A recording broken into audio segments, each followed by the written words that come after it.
ડોક્ટરોને આમ તો ભગવાનનું સ્વરૂપ માનવામાં આવે છે, પણ અમદાવાદની અંદર બીજે મેડિકલ કોલેજ અને બીજે મેડિકલ કોલેજની અંદર જે સાયલેન્ટ ઝોન છે, હોસ્પિટલ સાયલેન્ટ ઝોન કહેવાય, એની અંદર શંકર મહાદેવનનો રવિવારે સાંજે કોન્સર્ટ રાખવામાં આવ્યો. હવે તકલીફ શું છે? એ હોસ્પિટલ છે, હોસ્પિટલની બાજુમાં તમે કોન્સર્ટ રાખો, હોસ્પિટલમાં કેટલા દર્દીઓ છે? જરાક તો માણસતાઓ, જરાક તો માણસાઈ રાખો. માન્યું કે તમારે મજા કરવી છે તો અમદાવાદમાં ઘણી જગ્યાઓ છે, ઘણા ફાર્મ્સ છે, ઘણું બધું છે.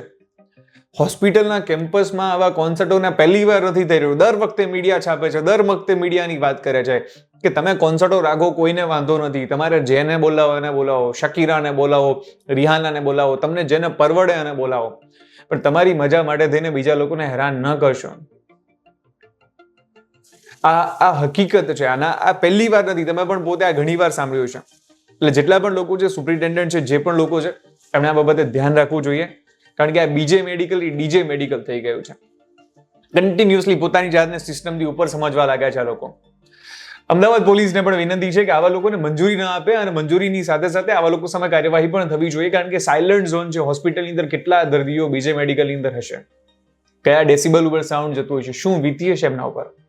આપણને નોર્મલ હોય છે તો ઊંઘ નથી આવતી ડીજેમાં, તો જે દર્દીઓ હશે એમને ઉપર તો શું વીતી હશે. એટલા માટે આવા લોકો સામે ખાસ કડકમાં કડક પગલાં લેવાની જરૂર છે.